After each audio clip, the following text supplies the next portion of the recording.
Check this out.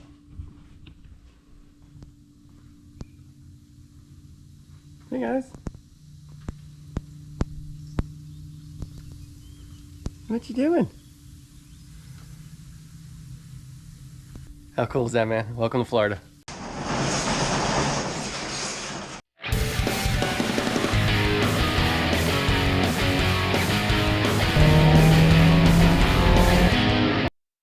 What is going on, guys? Welcome to the channel. Thanks so much for stopping by the garage. How cool were those birds?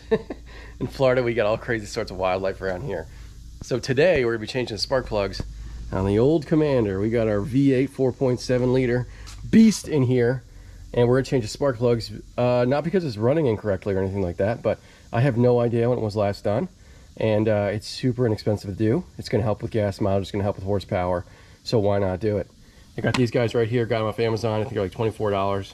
You're obviously gonna need 8. And there's the part number if you need it. You know, always get this at your local auto parts store too if you don't want to use the links for Amazon. But anyway, always put Amazon links down in the description just because it's simple. Everyone has access to Amazon. So we have ourselves some direct coil packs here, 4 over here.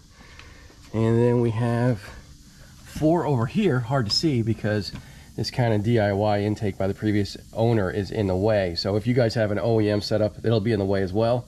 So we had to go ahead and pop this guy off. I guess the first step is to disconnect this guy here, right? I mean, this is our, I'm guessing our MAF. You gotta take that guy off in order to pull this thing out. So there's gonna be a bunch of band clamps, similar to that, right? Worm gear clamps, whatever you wanna call it. Got one here. I know there's one on the back of this too, somewhere back there. So I'll have to gain access to that. And then this guy's held on with 2 10mm bolts. One of them is down here. Really hard to see on this side, but real easy to see on this side. It's right there. So I'm gonna grab a wrench and start taking some stuff apart. So today's Saturday, and it's the morning, and my wife, Kelly, doesn't want me to run around the car all day. So I said, just give me an hour. Let me get this done. You know, I just want to know that it's done, you know what I mean? Then I'll be happy. So we're gonna do this quick. And it really shouldn't be too hard. All right, that guy's loose. Here's that 10mm I was telling you about.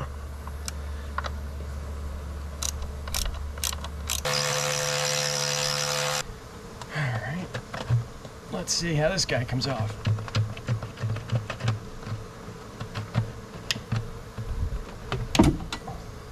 Not too shabby. That wasn't so hard. All right, we got a good look at the throttle body here, which really isn't that dirty, shockingly. Not too bad at all. I don't know what it looks like inside of there. It doesn't look too bad, man. This car's got 185,000 miles on it. I mean, that's a darn good sign. I've seen them a lot worse than that. So now, man, boy, that makes a huge difference in getting access to these things. Super easy to get to now. See, the only one might be an issue is this one all the way back here, but all these, man, they're super easy to get to. So there are a number of different ways you can do this, okay? The key is to not mix things up.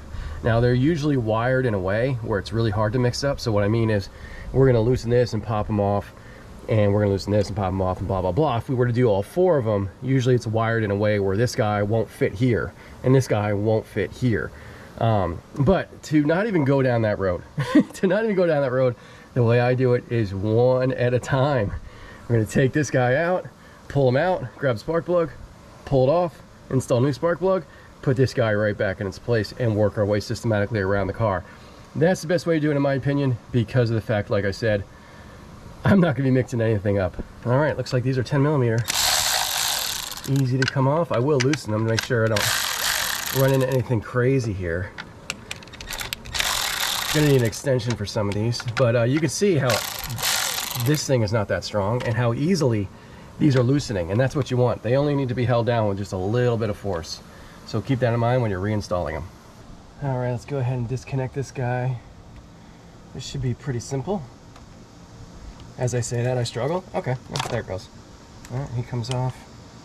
I got this loosened up fairly easily.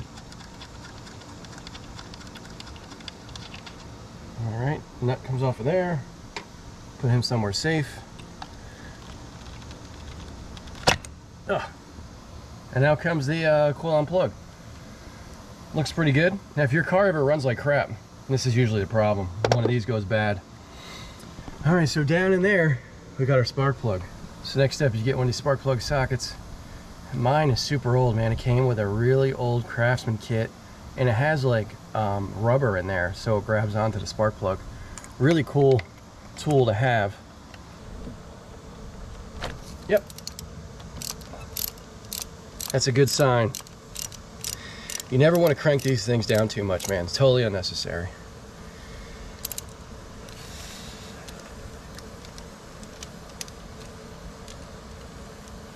I'm dying to know what kind of spark plugs are in here. People use all different spark plugs in these cars. Some American guys love Champion. Some people love Bosch. Some people love, what's the other American one? I forget the name. Look at that, dude. Holy cow. Man, it's a good thing we're doing this, because that's not right. And these are the Champions. These are the Champions. And people love these things. I don't know why. I was never a fan of any kind of actually American spark plug, to be honest with you. And look at this, man. There's absolutely nothing left there. Can you see that? There's nothing. I mean, this is a disaster. This is probably why I'm getting 15 miles per gallon right here. All right, so check this out, man. New, old. And my God, look at the difference, man. The tip is actually eroding on the Champion that's in the car. This makes me wonder if this was actually ever done in this vehicle, because I believe these are OEM, and I mean, I've never seen a spark plug worn down that much in my life. So, you know, it's crazy to me. It's just an insane thing to find, but whatever. These are the new guys, man. I always go NGK. You know, you guys know me, I'm a Honda guy. So NGK is like how we roll all the time. And when I found out you can get these for the Commander, and they're a great fit and everything like that, I went ahead and got them. So a real quick tip. Now, there are all sorts of different spark plugs you guys can buy. There's gold, there's platinum, there's, what are these? The V-Power ones, there's Iridium. I did a lot of research on this car, and everyone basically says stick with the regular old copper plugs, which is what these are. All right, if you want to go Iridium, go right ahead, but I've heard they can cause issues. So we're going to stick with these. They're cheap. Doesn't take much to replace, as you're going to find in this video, and it's fun to do every 25,000 miles. That's basically how I do it. And that way your car stays running good, and you stay on top of things. So I just gapped this to 44. Got my little gapping tool here. Basically, you slide this around. Let me show you how to do it. Let me show you. All you do with this tool, it's numbered on there. It's probably hard to see in the camera, but you slide it in here, and once it gets to 44, it should basically stop. All right, and it should be, when you pull it straight out, there should be some kind of like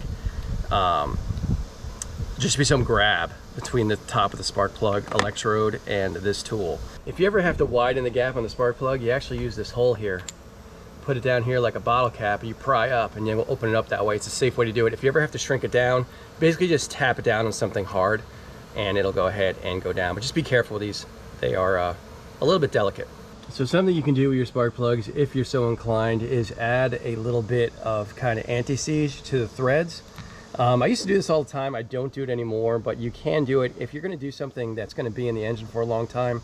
As I said earlier, I replace these every 25,000 miles. They're not really in there all that long, and I don't put them in the car like I'm He-Man, so I don't really have to worry about them having trouble coming out. But if you get Iridium, which are good for 50,000 miles or longer, this might be good practice to start doing. So in this case, I'm just going to go ahead and install this guy.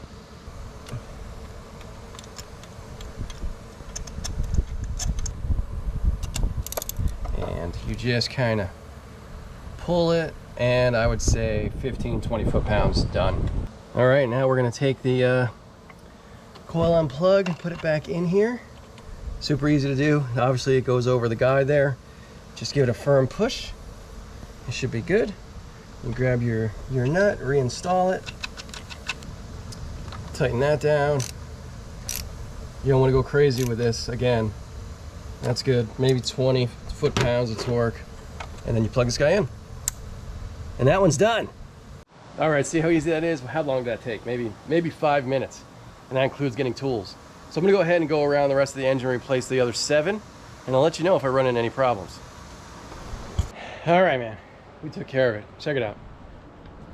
So here are the old plugs, all 8 of them, all of them in terrible, terrible shape. every single one of them. I really do believe these are the original plugs. It's shocking this thing ran as well as it did. If you watch my oil change video, you saw how smoothly this car ran. So anyway, all laid out. I want to show you guys the different tools that I had to use in order to make this happen. So the ones in the back, I had to use a shorter extension to reach them because you just don't have the kind of space that you do here in the front. So the shorter extension here, I think it's like 10 inches maybe, 8 inches, I don't know. This guy was totally helpful. For the ones in the front, I used this longer guy, easier to do, get leverage on the wrench. So needed that. Flexible head ratchet, I think totally kind of necessary for this. Makes it so much easier. This also has a longer handle on it, easier to get leverage on it. Just the way to go, man. Just totally the way to go. And of course you got to have one of these guys to make sure that you got them gapped. 0.44 is what you're after. So anyway, I have links down in the description to all these tools, as I always do in every video, in case you guys want to pick some up before you tackle this yourself. But before we start it and put everything 100% back together, let's just go through here and make sure that these clips are on 100%, because if it doesn't start or if it runs really weird, it's always because these clips, you forgot to install them. So also do just kind of a check on all these, make sure they're in there tight, solid. Over here, same deal. Same deal. And this one in the back, FYI, this is the hardest one to do. It's kind of a pain, but made it happen. So yeah, man, everything is good here. So I'm gonna go ahead, reassemble, put the intake on, and start her up. All right, everything's all buttoned up here. Make sure you plug in your little math guy here. Don't forget to do that. You have all sorts of running issues. Man, I can't wait to change out this intake. This thing's killing me, man. This DIY is a big fail in my opinion, but the car goes. So anyway, let's go ahead and start it, make sure it turns on. All right, let's see what we got here. Hey, start it right up. So it's been about 2 weeks since I replaced those spark plugs, and I'm still getting right around 13-15 miles per gallon. I'm hoping to increase that when I go ahead and swap out that terrible DIY intake for something legit. So fingers crossed so we can get at least over 15. But I will say this, man, there's definitely been some power restored. It's very noticeable, and it makes the car a lot more fun to drive, especially with the air conditioning off. It's a very, very noticeable power increase. And clearly those plugs needed to be replaced. So anyway, that's gonna do it for this one, guys. Thanks so much for watching. Make sure you hit that like button. Make sure you subscribe. If you need anything that I used in today's video, it's all down in the description box. And we'll see you next week. Later.